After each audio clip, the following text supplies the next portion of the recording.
lancar.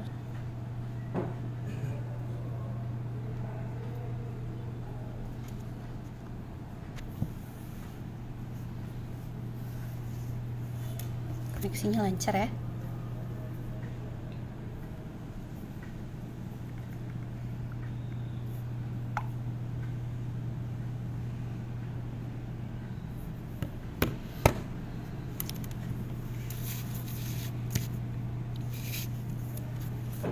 Satu menit lagi. Halo semuanya.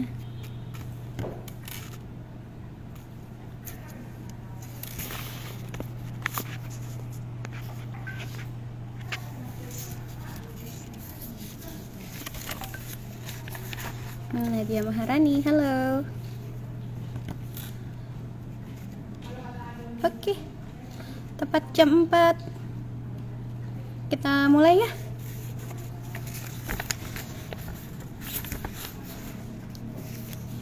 Halo, Mas Arya, Mas Dimas.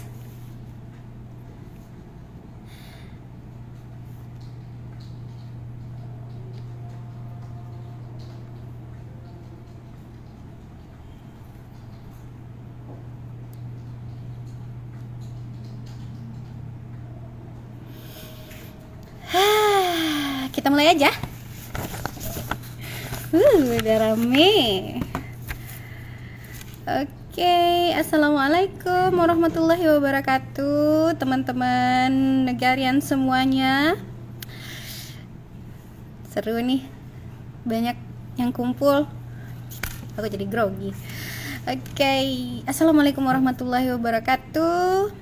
Halo kawan-kawan negarian, saya Nina Azmi dari Bapeda Provinsi Sumatera Barat. Hari ini saya akan nge-host acara ngebeduk kita untuk tanggal 18 April hari Senin, dimana kita akan ngebahas tentang bagaimana kiat-kiat menjaga lambung kita untuk berkompromi di selama bulan puasa. Dan kali ini kita di acara ngebeduk. Acara ngebeduk ini adalah acara yang diadakan oleh negarawan.id selama Ramadan dan bakal ngebahas banyak banget tema-tema seru setiap harinya, dan akan nemenin kalian ngabuburit atau nunggu buka puasa. Oke, terus pantengin negarawan.id sebab setelah acara live ngebeduk akan ada kuis. Nanti akan ada hadiah menarik buat kalian yang menang kuis dari negarawan.id. Oke, sekarang kita mau undang dulu nih narasumber kita yang sangat spesial, the one and only Dr. Mareza. Dr. Mareza kita undang dulu ya. Hai Yoni. Oke.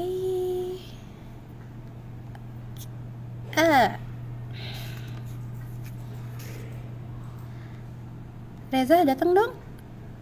Please join.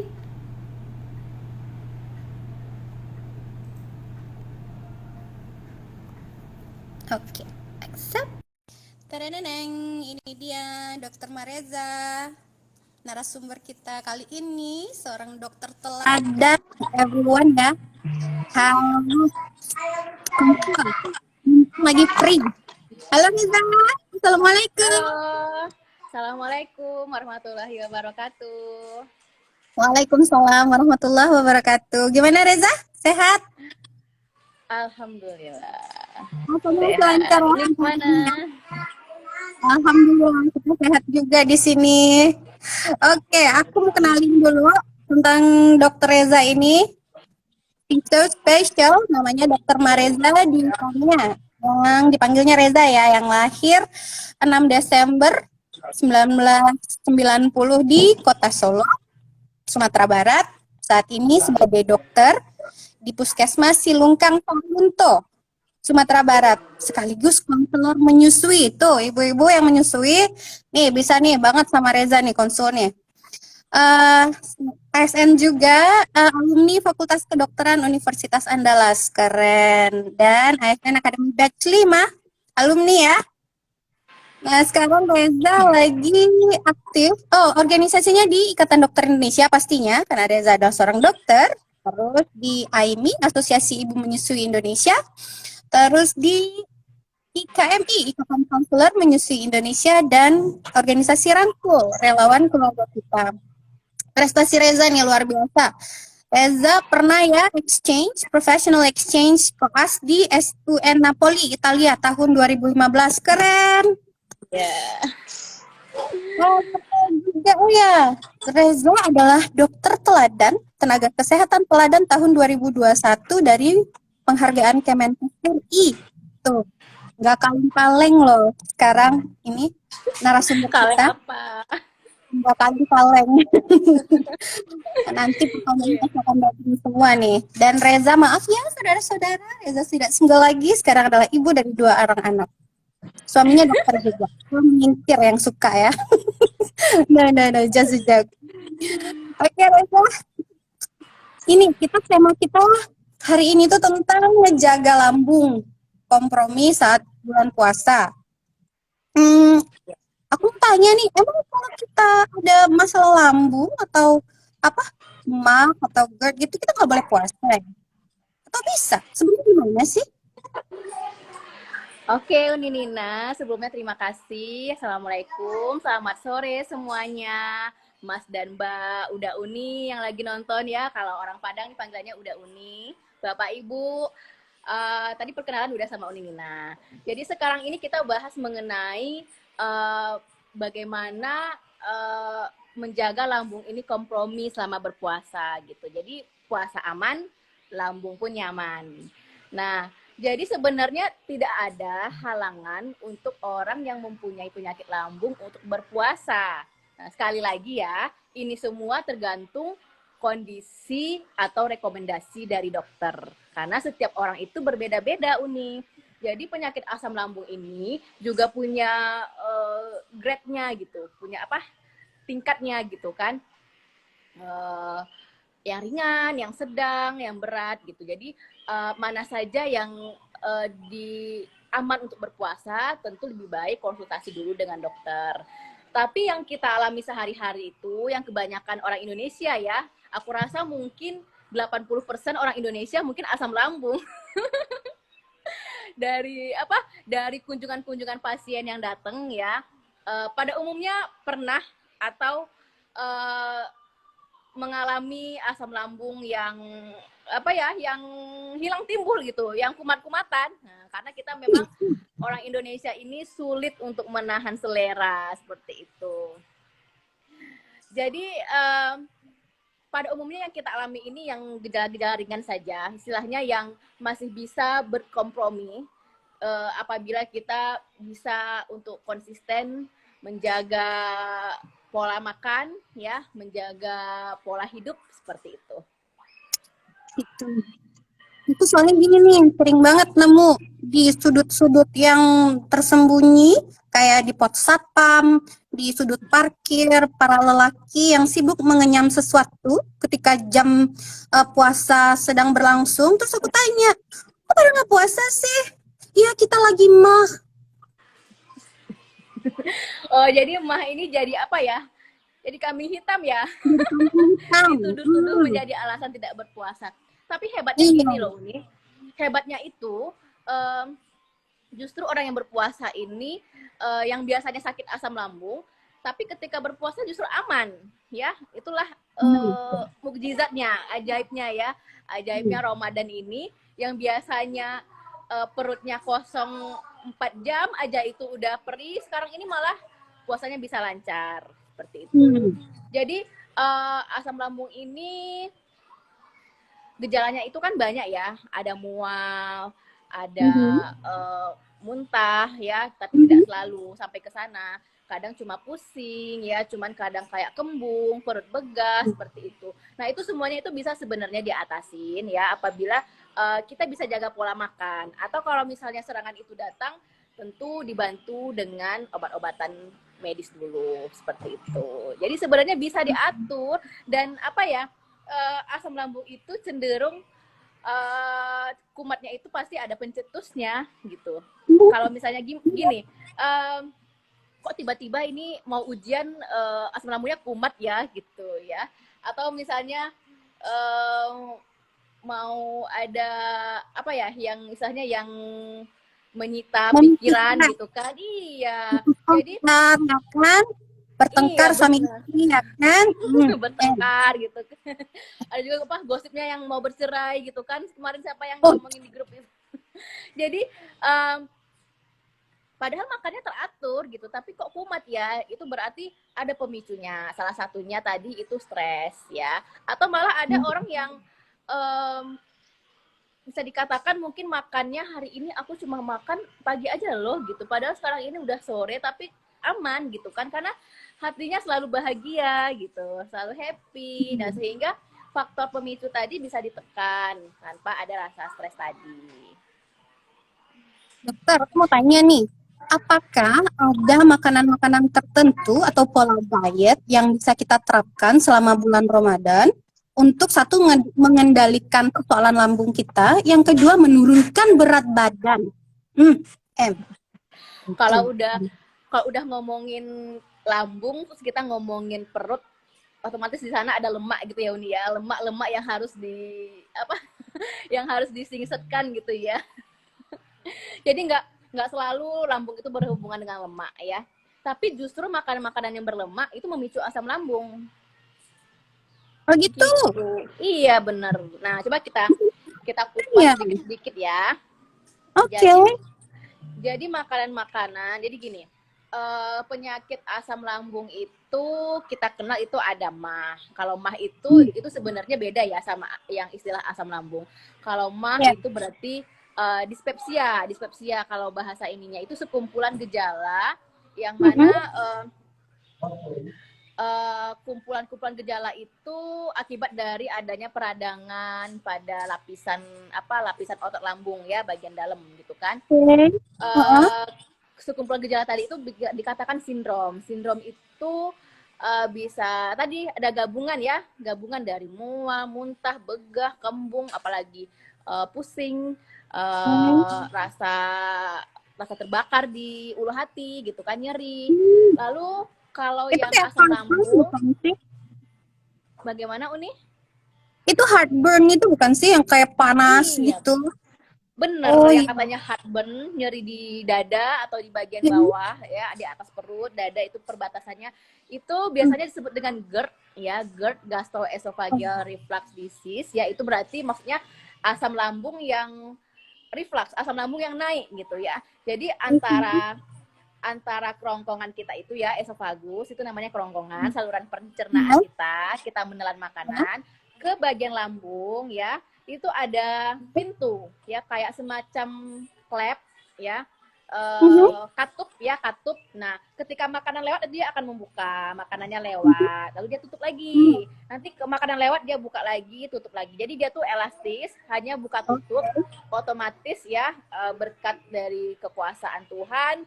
Ketika dia tahu makanan datang dia buka, ketika makanan tidak ada dia tutup, sehingga asam lambung yang dalam perut itu, dalam lambung itu tidak naik ke atas ya, jadi dia tertahan ya, ibaratnya kalau ada air itu dia ada pintunya nih yang menahan, ada pelangnya gitu. Tapi kalau misalnya pada orang yang mengalami asam lambung ini atau GERD ini, justru katup tadi itu yang bermasalah.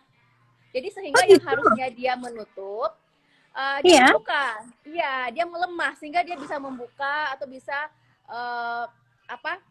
sering-sering terbuka, sehingga asam lambung tadi yang harusnya tertahan di lambung jadi naik gitu, naik. Sehingga kalau misalnya dia kena ke saluran pencernaan tadi, itu akan rasanya perih gitu kan. Ibaratnya gini, kalau dinding mukosa lambung ya, dinding bagian lambung itu kalau asam lambung itu dia sudah beradaptasi, memang sudah tahan terhadap asam lambung gitu kan, kalau dia normal. Tapi kalau misalnya ada luka, ada infeksi di sana, tentu dia akan merasakan perih, ibaratnya kayak luka ada asemnya, perih kan. Nah begitu, kayak luka dikasih asem itu perih sekali.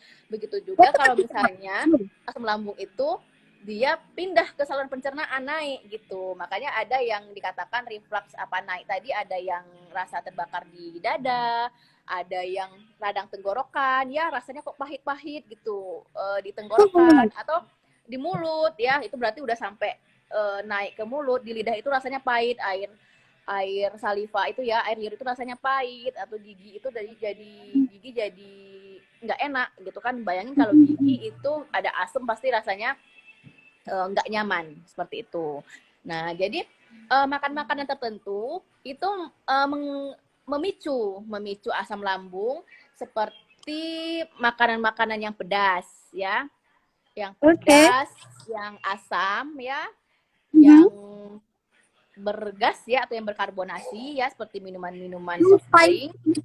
Iya benar. Kalau lalu roti Padang kan spicy gitu kan?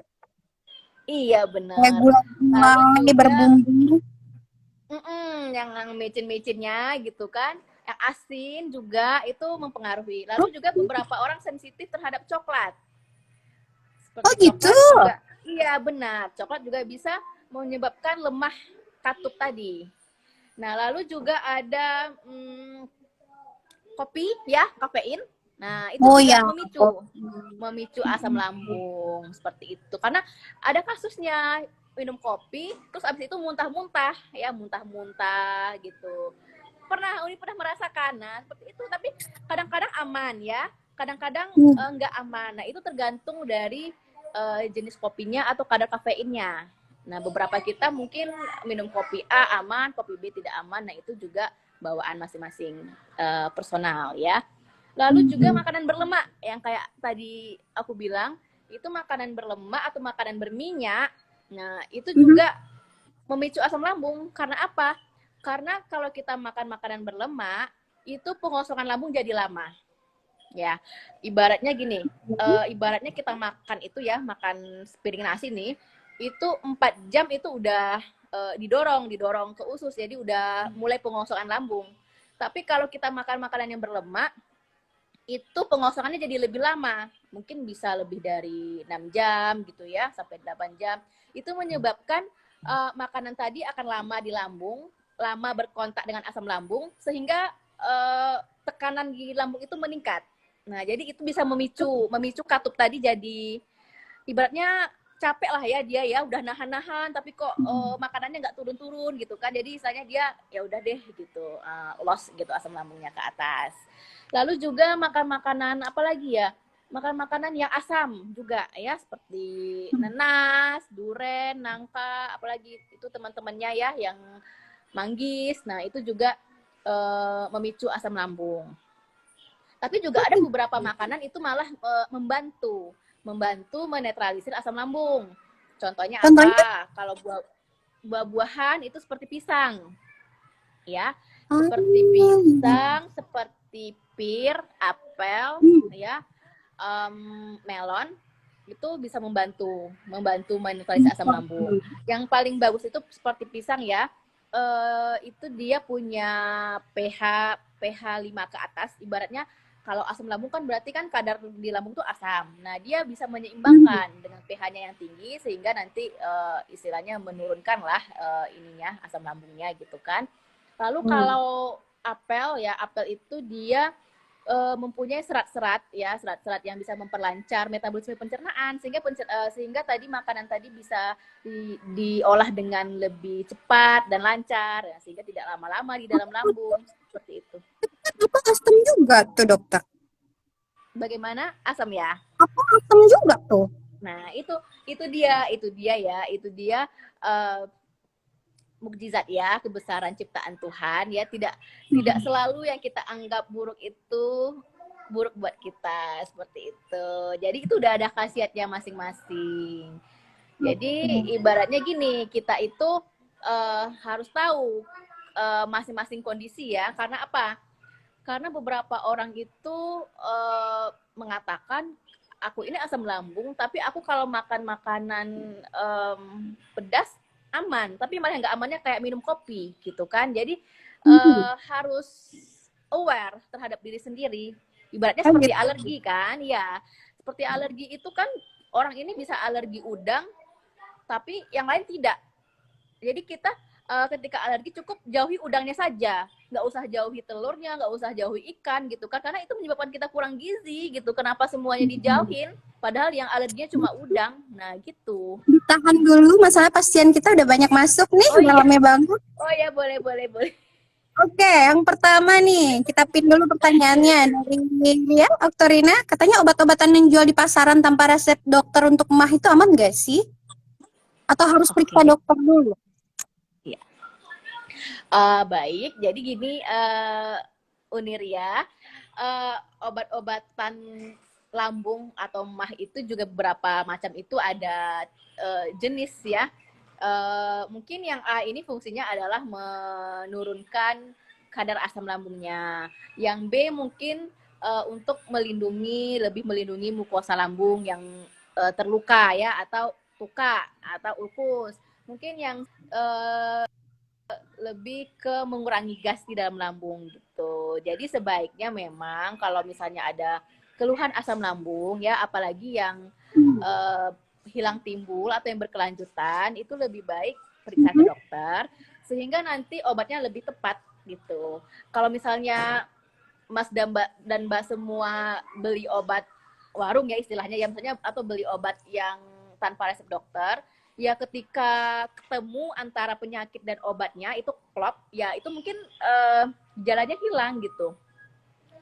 Tapi beberapa penyakit itu malah hanya mengobati sementara gitu. Jadi kita tuh hanya kayak menghilangkan keluhan, tetapi penyakitnya itu sendiri tidak tahu, tidak tepat gitu kan. Sehingga nanti dia muncul lagi. Misalnya, oh iya muntahnya udah enggak, tapi sakit perutnya masih berlanjut. Jadi lebih bagus memang periksa ke dokter. Sehingga nanti kalau misalnya sudah tegak penyakit yang sebenarnya itu seperti apa, nanti kita bisa, mungkin obatnya kita sudah tahu ya, penyakit aku ini loh obatnya. Kita bisa stok obat di rumah ya. Memang kemana-mana ya, apalagi ASN ya, sering dinas luar, itu mungkin bisa stok obat di dalam tas ya, seperti itu. Oke, katanya apel yang dibeli apelnya belum matang. Baiklah, nanti akan aku beli apel yang matang ya, biar nggak asam. Pasien kedua nih, dokter, tanya dong, dari Mas Gunawan nih, berapa tahun yang lalu katanya pernah sakit pas bulan Ramadan. Terus didiagnosa dokter akibat asam lambung, terus diminta mengurangi konsumsi kurma saat puasa. Bagaimana sih aturan makan kurma saat puasa? Karena kurma itu sunnah loh. Oke, baiklah. Jadi begini ya, Mas Gunawan. Kalau aku sendiri sih memandang kurma itu dia lebih mengandung apa ya, karena dia manis, berarti dia mengandung glukosa, itu membantu orang yang berpuasa itu merasa bertenaga ya, lebih cepat bertenaga, lebih cepat kenyang, sehingga istilahnya bisalah mengurangi porsi makan atau mungkin menunda laparnya gitu kan. Misalnya kalau udah minum kurma kita udah bisa dulu mau sholat, mau ngaji dulu gitu kan. Mungkin kurma ini juga ada jenisnya ya. Aku juga kurang tahu. Mohon maaf kalau misalnya nanti ada yang lebih tahu, bisa ya di cross check. Nanti ya kita undang ya pakar-pakar perkurmaan yang udah sering bolak-balik ke Arab Saudi. Iya benar. Jadi kadang kurma ini beberapa kita itu ada yang caranya mungkin diolah seperti apa gitu kan, ada diolah menjadi susu kurma, lalu kurmanya ada yang direndam dulu ya gitu, direndam berapa jam gitu kan, sehingga nanti airnya diminum. Nah, kalau dari aku sendiri sih, setahu aku sejauh ini yang aku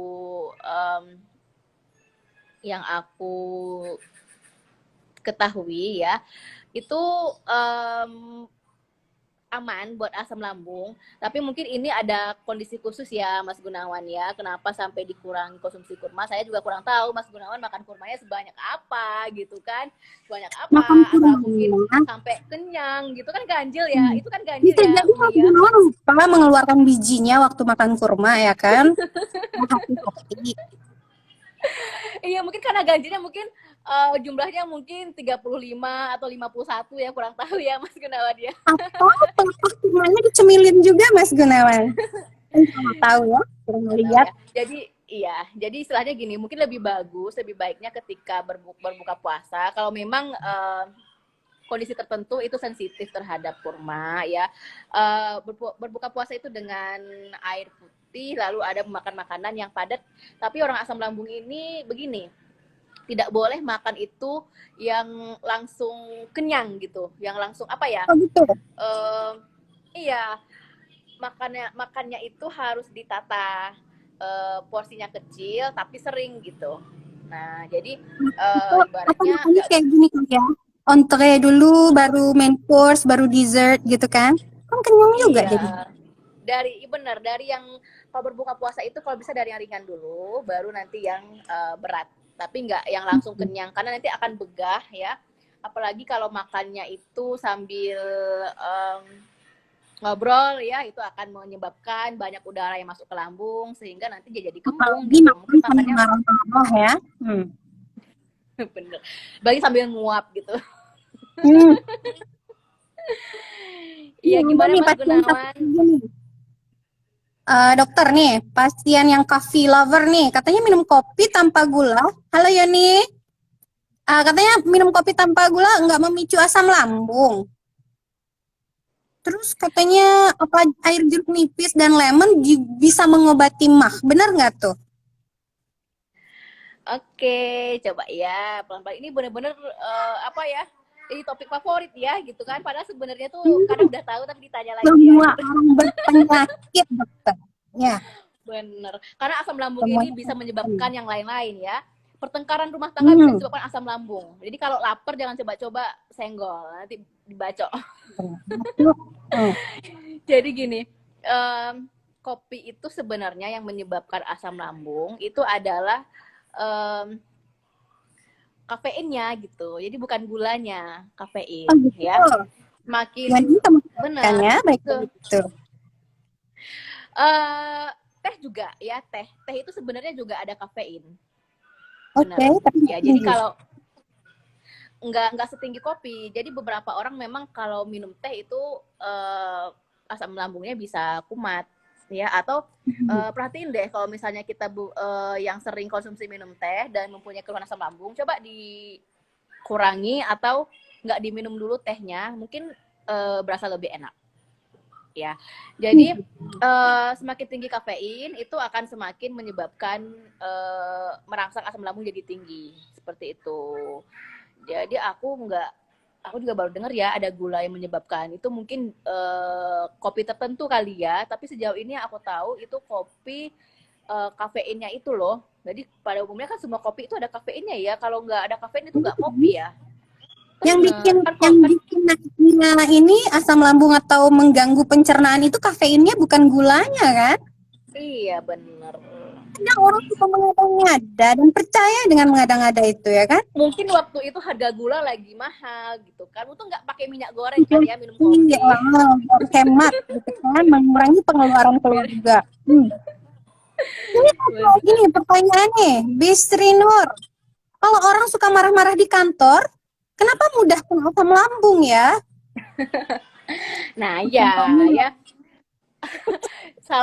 salah satu penyebab banyak keluarnya surat sakit itu juga asam lambung gitu. Kalau udah asam lambung itu udah nggak ngantor gitu ya Uni ya.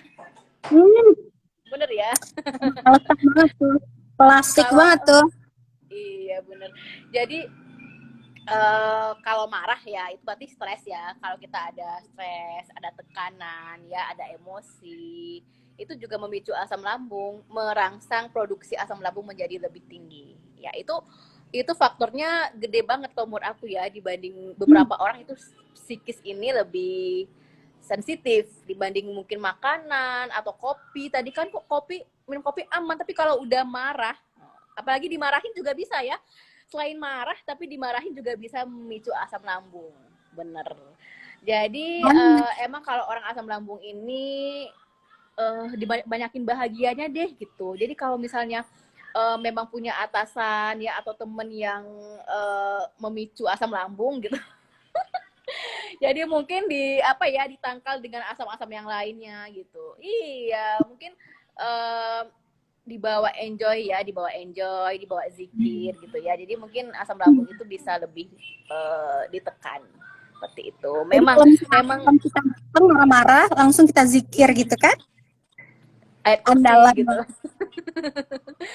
Ini juga kalau misalnya dikejar deadline ya.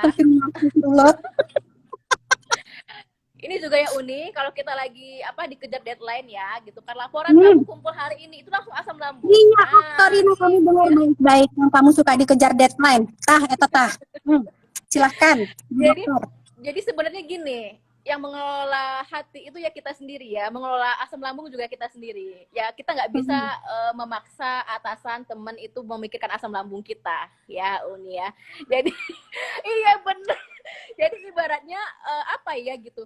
Kalau kita udahlah dikasih deadline, terus kita sampai kerja itu sampai nggak makan, akhirnya asam lambung kumat.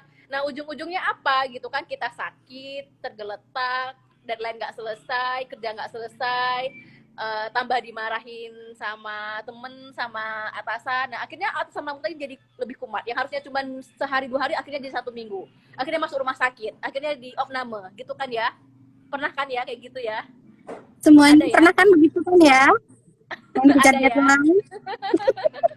Jadi topiknya adalah asam lambungku adalah urusanku, begitu kan? Bener. Bukan urusan apa? Kasian kan kalau atasan kita tuh harus memikirkan 50 stafnya dengan keadaan asam lambung yang berbeda gitu.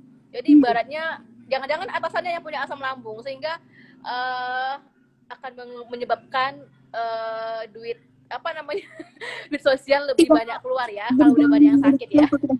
Iya, lebih baik dia yang asam lambung daripada kita. Kan kita nah ini sendiri. Kata Mas Gunawan gini, kadang saya beli kopi belum diminum udah mual, ternyata lagi akhir bulan gitu. Nah kadang gitu ya, kalau kopinya ditraktir yang mahal sekalipun itu nggak asam lambung, tapi kalau udah bayar sendiri asam lambung. Apalagi branded kan. Nih pertanyaan nih dari Mas Dimas nih, tanya Dok, ini kebiasaan banget nih ya, dari kuliah pasti kayak gitu tuh, lupa makan sahur agar puasanya kuat sampai berbuka Dok. Apakah ada dampak negatif yang ditimbulkan pada lambung jika itu sering dilakukan, lupa makan sahur? Oke, terima kasih pertanyaannya Mas. Jadi kalau kita lupa makan sahur ya, jadi gini ya, lambung kita itu asam lambung itu akan selalu ada gitu. Jadi dia tuh diproduksi terus ya kayak air liur di mulut kan ya. Kita makan gak makan tetap ada air liur gitu kan sampai sampai melimpah sampai ngences gitu ya. Nah, itu seperti itu juga asam lambung. Dia diproduksi terus. Kalau misalnya kita ada makanan, tentu nanti dia akan diolah bersama makanan sehingga produksinya atau kadarnya itu lebih terkendali ya. Tapi kalau misalnya kita nggak makan-makan, dia akan produksi terus sampai tumpah-tumpah bisa ya, kayak air liur tadi bisa sampai ngences gitu. Nah itu ibaratnya asam lambung juga. Jadi seharusnya perut kita itu jangan sampai kosong lebih dari 4 jam ya, itu ya. Makanya itu di kantor-kantor itu kita ada snack ya jam 10 itu ya kalau rapat ya. Karena kita dianggap sudah makan pagi, sarapan jam 6 atau jam 7. Lalu ada snacknya, nanti ada makan siangnya. Kalau lanjut sampai malam nanti sore ada snack lagi, coffee break. Lalu nanti malam ada makan malam lagi. Nah, itu semuanya udah dipikirkan. Itu manfaatnya adalah supaya lambung itu tidak lama kosong ya. Kalau lambung sudah lama kosong, tentu dia asam lambungnya juga akan lebih meningkat. Begitu juga kayak kita berpuasa ini, malam itu kita makan ya, makan berbuka, mungkin nanti ngemil-ngemil lagi gitu ya, ngemil-ngemil sampai tengah malam. Itu perut kita itu kosong sekitar 6-8 jam ya, atau bahkan lebih, bahkan ada sampai 10 jam yang nggak makan-makan lagi habis maghrib. Nah itu iya, itu akan meningkatkan risiko terjadinya asam lambung. Apalagi kalau yang cuman sempat minum susu atau malah cuman makan mie instan. Nah, itu lebih bahaya lagi. Ya, karena apa? Karena itu sebenarnya adalah pantangannya asam lambung tadi, tapi kita malah kerjain gitu kan. Nah, iya benar. Mie instan itu bisa memicu asam lambung. Begitu. Elemennya di mana yang berbahaya itu, Dokter? Mie instan itu kan bumbunya itu asin ya. Ada garam-garamnya ya, garam-garam kimianya. Itu menyebabkan asam lambung. Tidak terima nih. Nah, iya makanya aku bilang tadi kalau uh, kalau ada yang nanya ya, gimana dok kalau misalnya makan mie instannya sambil bahagia gitu? Kan kita bahagia, jadi kan misalnya asam lambungnya bisa jadi diredam gitu kan, karena sambil ngedet gitu kan makan mie instannya. Nah itu yang aku katakan tadi, beberapa orang aman, tapi beberapa orang malah nggak aman. Apalagi makan mie instannya itu pakai rawit ya, rawit yang sampai 20, 30 gitu kan. Nah itu lebih nggak aman lagi. Mukbang rawit makan sampai Ini 20. ini nanti aku nemu loh itu temenku yang sampai masuk rumah sakit karena apa? Makan mie instan. Kok sampai mual, muntah ya, sampai diare, ternyata pakai rawit. Rawitnya sampai dihitungin yang level 2 level 3 nggak tahu berapa itu cabai rawitnya gitu kan. Sebenarnya Mungkin dia penganut paham lunting mungkin ya. Makan rawit. Beling mungkin semua dia. mungkin harga rawit lagi murah. Jadi ya kalau mahal nggak pakai rawit gitu kan. Nggak pernah rawit murah mah. Nih Mas Gunawan, kalau istri bukannya mesem dokter, apakah akibat asam lambung juga? Gimana? Istrinya bukannya mesem, apakah itu akibat asam lambung juga? Ini ngadi-ngadi pertanyaannya salam. Aduh. Ya itu mungkin asam lambung karena kodenya nggak dibaca-baca gitu kan. Keranjangnya di Shopee itu udah banyak, berkali-kali tuh Mas lihat ini HP-nya Mas saya HP-ku Mas, aslinya tuh buka Shopee-nya. Aduh, pakai sebut merek ya. Benar. Jadi gini Mas, Mas Gunawan ya tadi nanya ya? Iya. Iya, jadi gini Mas. Jadi seorang istri itu ya, apalagi kalau udah kerja ini nggak harus kerja kantoran, kerja di rumah itu juga memicu asam lambung loh gitu. Ngeliat setrikaan yang udah di Gunung Sinabung gitu kan, bener, atau ngelihat dapur yang udah berantakan karena habis masak. Nah coba deh Mas Gunawan tuh bantu nyetrika atau bantu nyuci teflon yang kotor itu tadi. Iya, nggak perlu beli obat, aku jamin nggak perlu beli obat. Iya. Nah Bantu habis itu dapat udah Oh. itu nanti istrinya dijamin senyum, asam lambungnya udah sembuh. Tuh Mas, oh bisa dibonusin kan buat keselok. Oh, kayak Tata. Dari ada nih, dokter, dompet kering, apalagi kalau udah tanggal tua, kadang menyebabkan asam lambung. Itu apa korelasinya ya? Nah gini ya Mas Arya gitu, itu banyak korelasinya itu Mas. Yang pertama, dompet kering tentu intake makanan jadi berkurang kan gitu kan, yang harusnya makan 3 kali sehari jadi sekali sehari, itu pun cuma gorengan aja 3 biji gitu kan ya Mas ya. Jadi udahlah selera tahan-tahan, jadwal makannya berantakan, habis itu juga pikiran. Jadi jangan salah-salah, jadi dompet itu jangan dibiarkan kering ya, harus selalu diisi ulang tapi dengan yang punya sendiri, jangan punya tetangga gitu ya. Minjem dulu, isi lagi, minjem gitu kan. Iya benar. Ya salam Yoni, astaga. THR juga bikin stres dan asam lambung naik. Apakah kita perlu menelpon atasan Yoni? Bukan pencairan?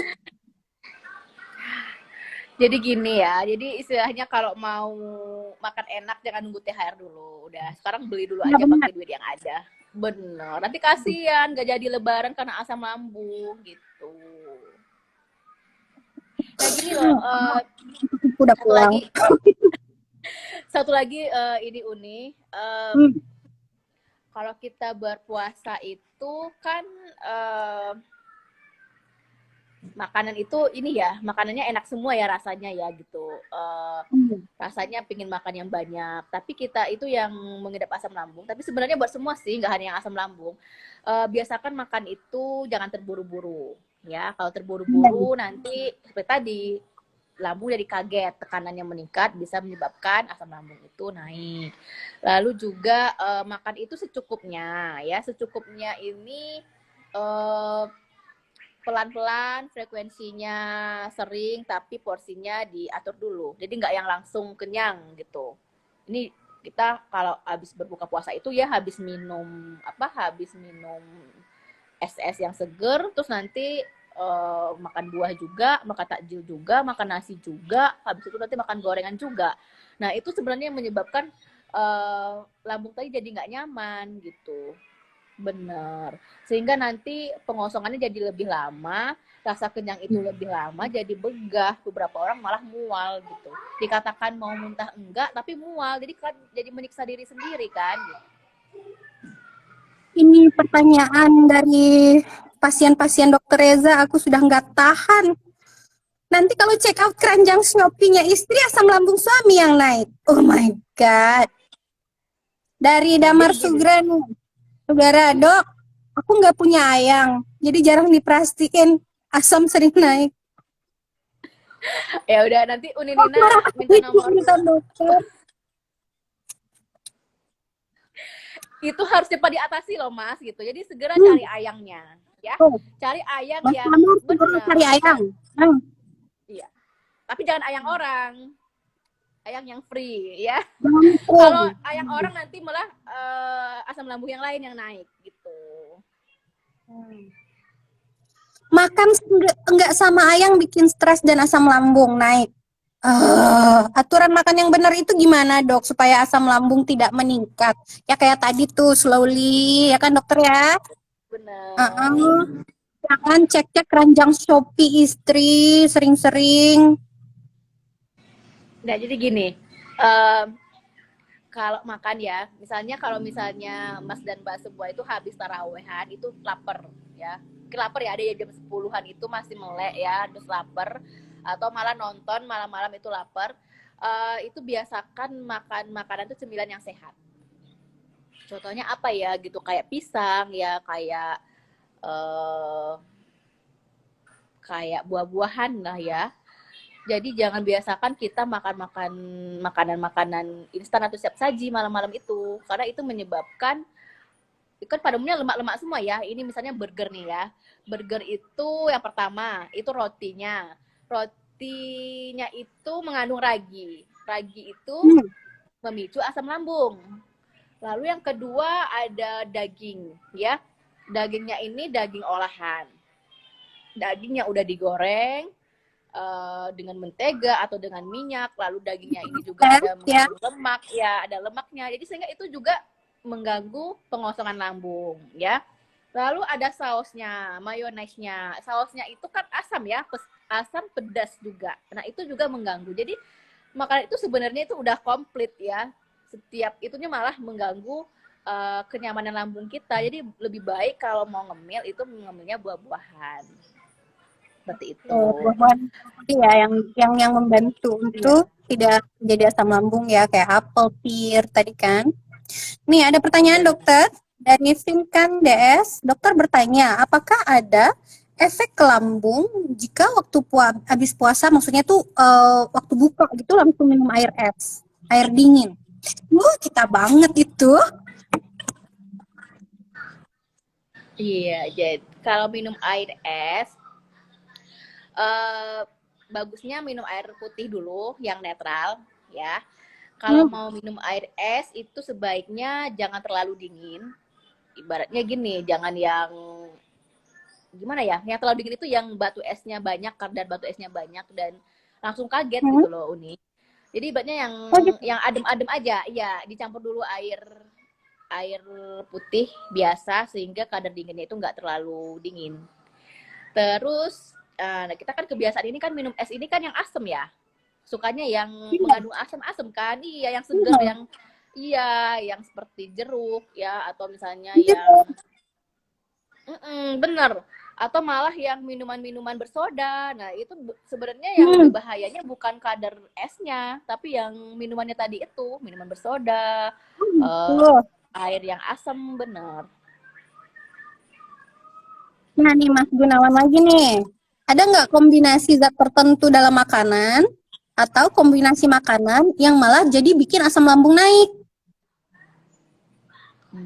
Oke. Nah itu tadi Mas Gun, kayak kita itu sering makan, terus makanannya itu, apalagi makanannya siap saji ya, makanannya itu sudahlah makan burger, terus pakai minuman bersoda, pasti gitu ya. Atau pakai kopi. Ya sekarang kan kalau di kafe-kafe itu kan langsung ada menu makanannya ya. Jadi kita pesen kopi, terus makan. Makan kentang goreng, atau makan nasi goreng, atau makan apa. Atau makan nan padat tadi itu dicampur dengan minum teh. Nah itu ada kafeinnya gitu loh.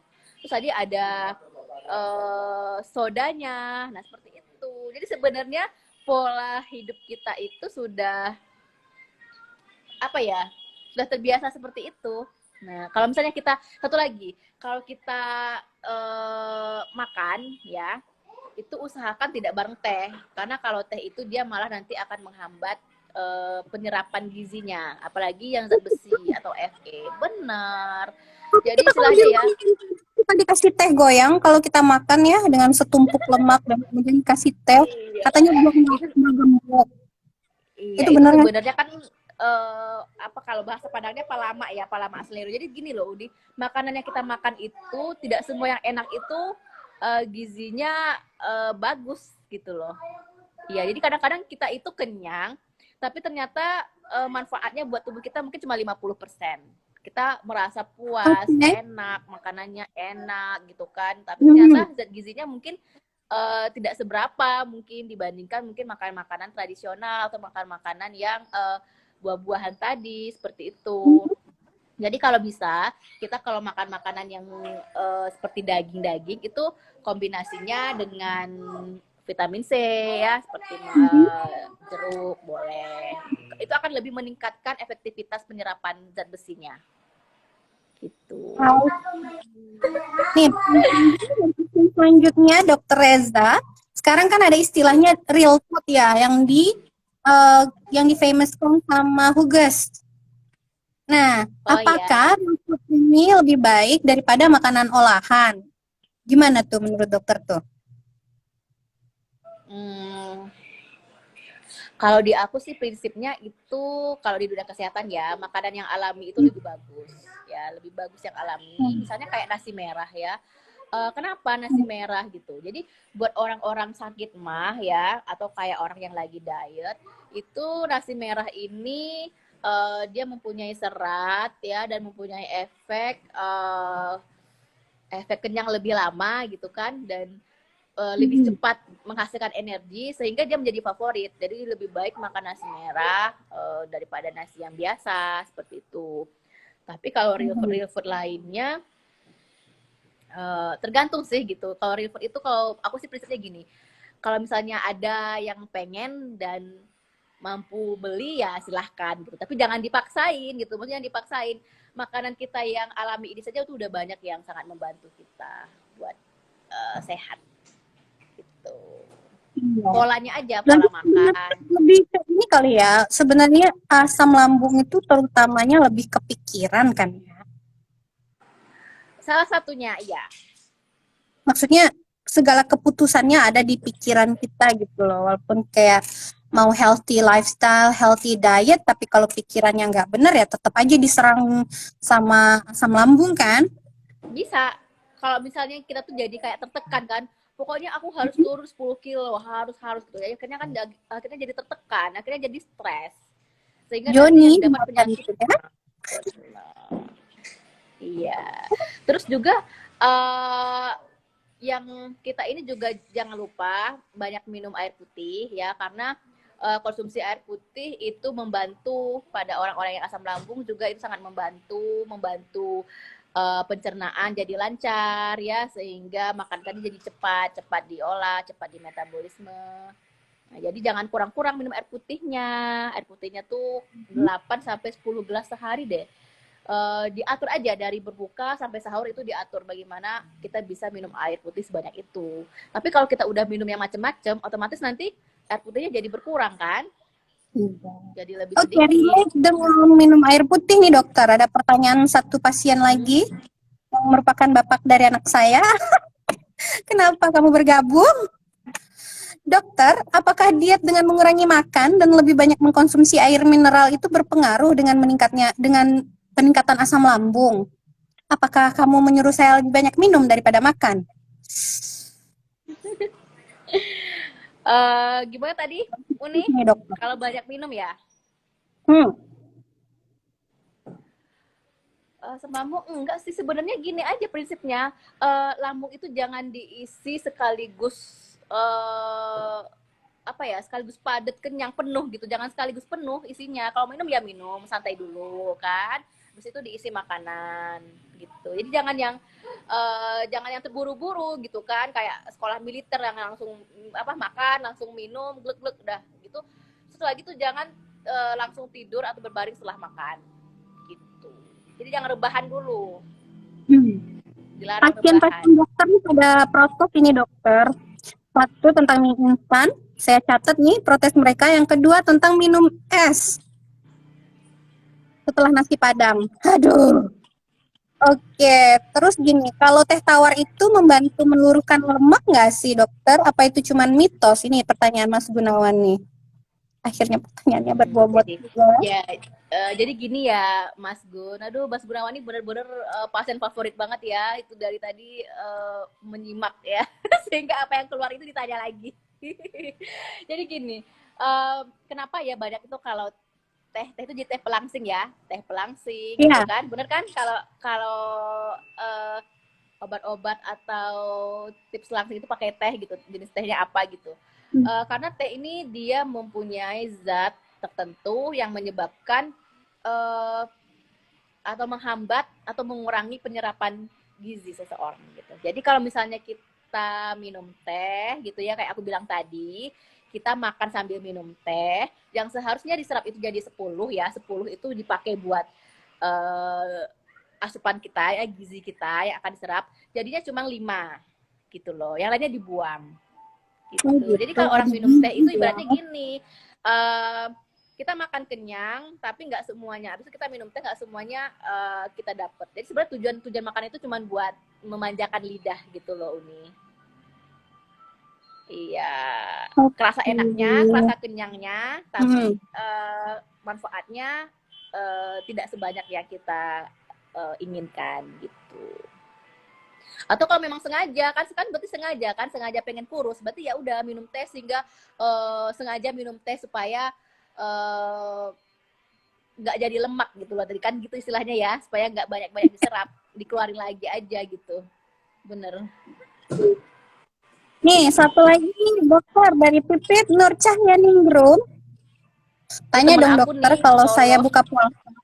Hah? Temen aku di Solo. Oh my god, temennya ya. Dokter nanya. Iya. Kalau sudah buka puasa, udah banyak minum, terus udah nggak bisa makan. Solusinya gimana dokter? Aduh, coba kasih tahu saya bagaimana caranya supaya kalau minum terus nggak makan. Saya yang butuh itu. Jangan cari solusi kalau saya. Ya, karena udah kenyang, lambungnya udah penuh sama air gitu. Jadi istilahnya gini, minumnya jangan dibanyak-banyakin dulu, minumnya sekadarnya aja.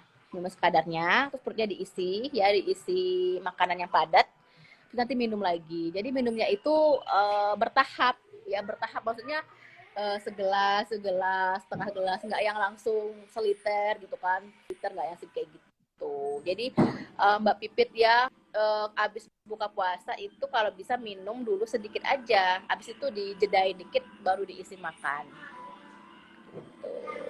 Ini kadang yang bikin ini minumannya itu minuman yang manis-manis Uni, jadi kan nagih ya, nggak bisa segelas tambah lagi, apalagi kalau kita kalau kita punya stok banyak gitu kan, nah itu nggak seneng kalau botolnya kosong, jadi tambah lagi gitu. Jadi kalau bisa tuh ditahan ya, kita kan puasa nahan ya, pas berbuka itu bener diatur aja. Atau kalau enggak, minumannya dibagi tetangga, sehingga kita nggak banyak minumnya, bagi tetangga, nanti kita minumnya air putih aja gitu. Baik ya. Selanjutnya nih kalian, saya mohonkan untuk pertanyaannya yang tidak membuat saya asam lambung. Oke?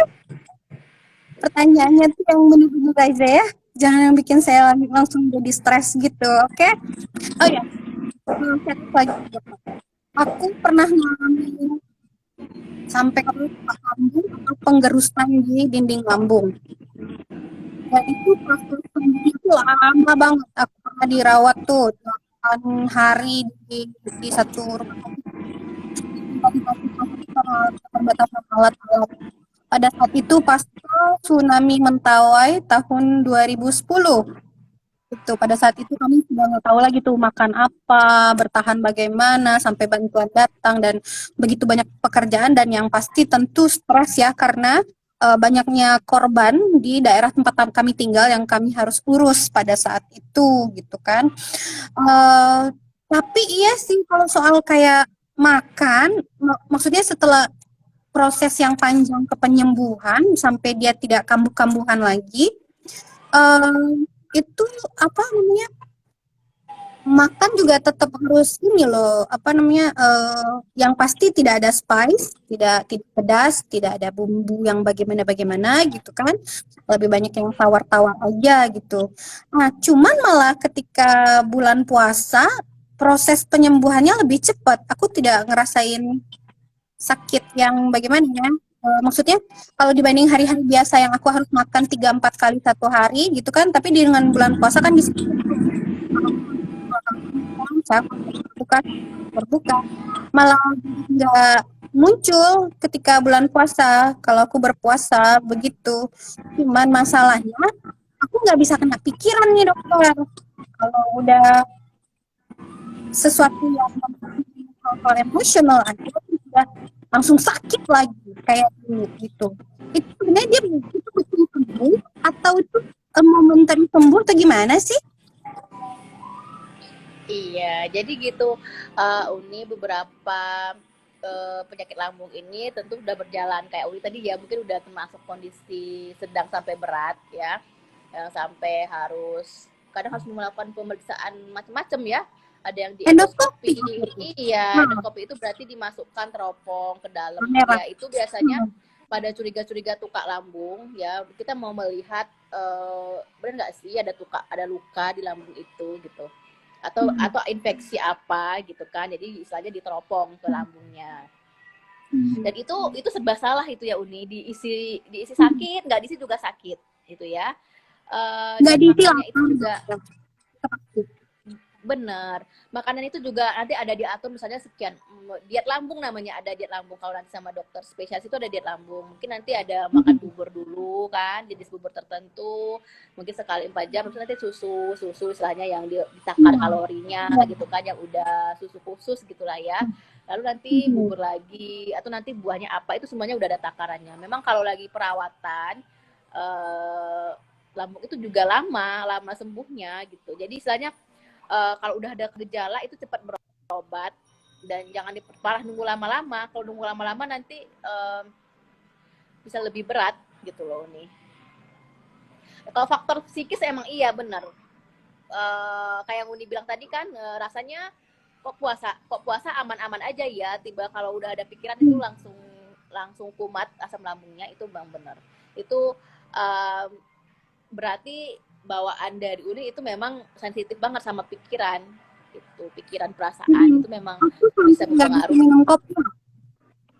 Minum kopi nggak bisa ya? Aku nggak bisa minum kopi. Aku pernah minum kopi dan itu bikin aku kayak badannya tuh jadi shaking, muntah-muntah dan jadi kayak tremor gitu. Terus periksa ke dokter, sama dokter udah katanya sih kafein intoleran juga gitu. Jadi ya kopi memang tidak bisa, yang mencium harumnya saja yang bisa ya. Tidak ada yang bisa ngajak saya. Gak bisa ngajak ngopi ya Uni ya? Nggak bisa. Nanti kalau saya kejang-kejang nanti kan ngerepotin semua orang kan ya. Bener ya. Oke, ini negariannya udah banyak nih. Ada lagi nggak ya yang mau tanya? Ini mumpung dokter free of charge. Dari tadi itu udah ngomongin makanan, jadi semuanya udah pada nggak sabar kali ya nunggu buka puasa. Oh ya, ngomongin tentang gorengan nih dokter. Iya, Itu kan makanan sejuta umat rakyat favorit. Indonesia favorit. Itu sebenarnya gimana Walaupun sih tentang gorengan ini? walaupun minyak goreng mahal, tapi tetap ya gorengan itu harus ada di meja makan. Iya, emas ya. Iya. Um, Gorengan tadi kan itu ya Uni ya, gorengan itu kan digoreng ya dengan minyak goreng ya atau Mhm, dengan apa sejenis yang lainnya itu mhm. mengandung lemak. Nah, lemaknya itu yang menyebabkan pengosongan lambung jadi lambat sehingga bisa memicu asam lambung gitu loh Uni. Nah, Apalagi kalau gorengannya seandainya ini gini dokter, kalau kita bikin tetap nih temanya gorengan, tapi ya, bikinnya air fryer gimana tuh? Masih nggak sehat juga? aduh, aku belum Pain iya, supaya aku belum gorengan punya soalnya. Bener. mati belum siap batin aku dipisahkan dari gorengan dokter. Ya maksudnya kita itu boleh boleh makan ya, tapi diatur, jangan jangan berlebihan itu loh. Uni prinsipnya kalau kita makan ya, apalagi pada orang asam lambung, boleh makan. Kok aku ngelihat durian itu kalau nggak dimakan malah stres gitu kan, kecium tapi hanya bisa melihat gitu kan. Iya, itu Kalau lebih mau, iya jadi istilahnya gini, aku makan asam lambung naik, nggak aku makan dua lebih naik. Nah, rugi dua kali kan, mending makan. Terus makan obat. makan. Aku pernah ketemu pasien kayak gitu. Jadi saya gini, Hmm. kalau mau ya silahkan, tapi sekadarnya aja gitu.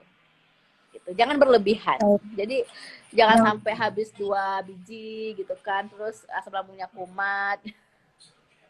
Tapi gimana ya? Um, Selera itu susah ditahan ya Uni ya.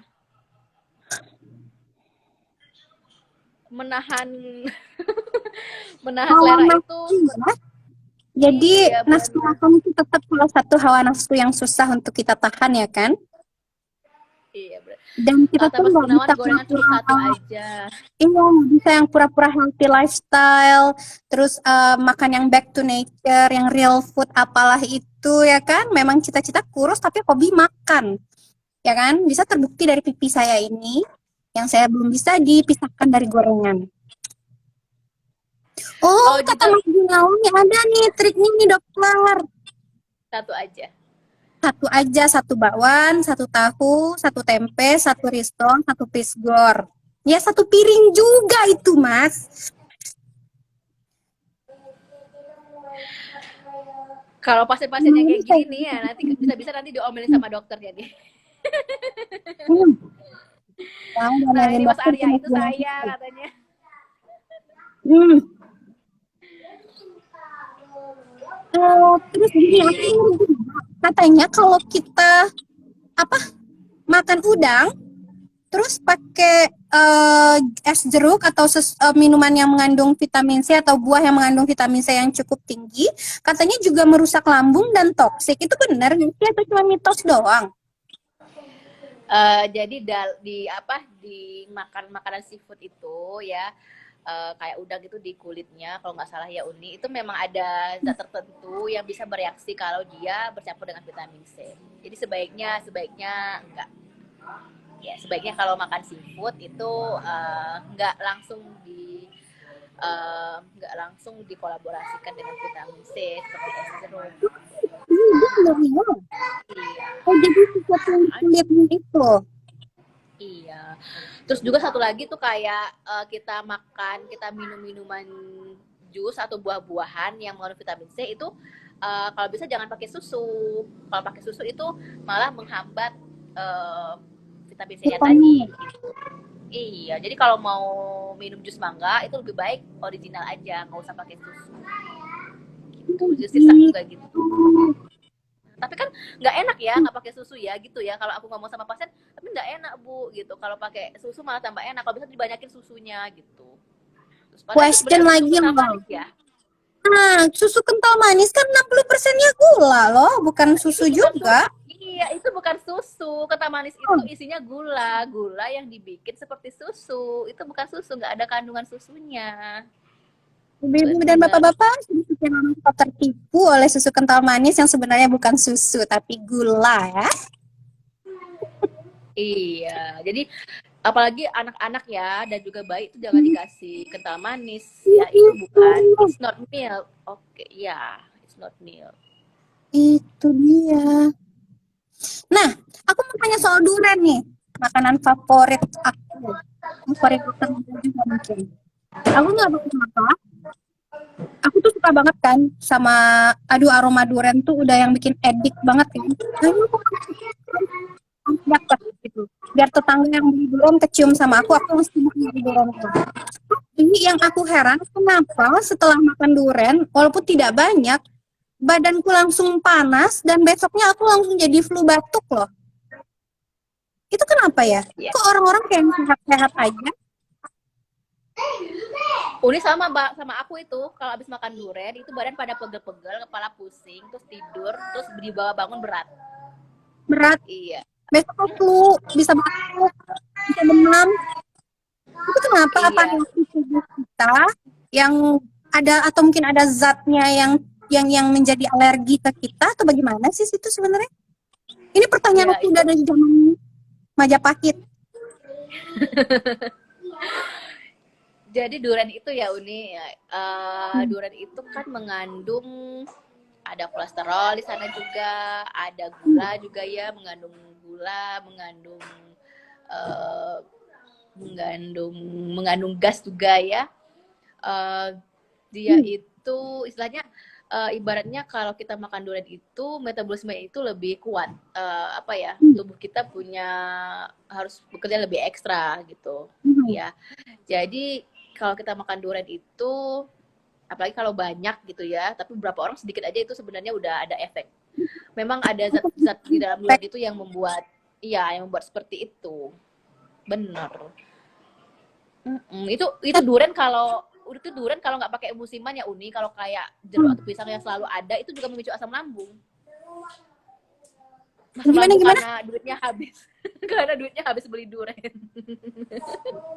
Iya kan, kalau dimakan salah, nggak dimakan juga salah gitu kan. Dimakan terus, jadi ada apa ya? Ya Allah itu maha besar ya. Jadi durian itu dibikin cuman musiman, 1 kali setahun gitu. Jadi sehingga kita tuh tidak tersiksa karena adanya durian itu. Bener kan? Kalau durian ada terus kayak jeruk gimana? Tapi udah ada tuh rekayasa genetika yang bikin durian itu berbuah terus kayak buah kayak cabe. Iya. Jadi gimana nih? Masih ada yang mau tanya-tanya lagi nggak? It's been an hour. Udah ini kayaknya ya, udah menunggu beduk. Ya. Kan kita judulnya ngebeduk ya. Ngebeduk, iya.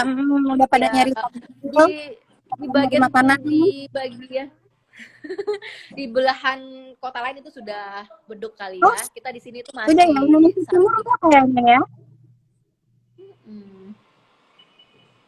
Kayaknya udah nih. Baiklah, udah 1 jam kita sama-sama. Teman-teman juga udah saatnya buka puasa. Kecil atau yang mau masak dulu sedikit atau ada yang mau mana makanannya silahkan. Terus ya kita hari ini tuh mudah-mudahan bermanfaat ya, bagaimana menjaga lambung buat berkompromi saat puasa dan kemudian makanan-makanan apa yang sehat atau tidak terlalu sehat untuk kita konsumsi dan tidak dikonsumsi sering-sering. Sebenarnya boleh tapi nggak sering. Kesimpulannya bahwasanya puasa itu tidak menghambat kita, ibadah itu tidak perlu terhambat, cuma gara-gara kita punya masalah lambung yang masih dalam kadar standar kayak enzimah itu masih biasa, kecuali sudah di dalam kadar-kadar tertentu yang memang rekomendasi dokter yang menyarankan untuk tidak berpuasa.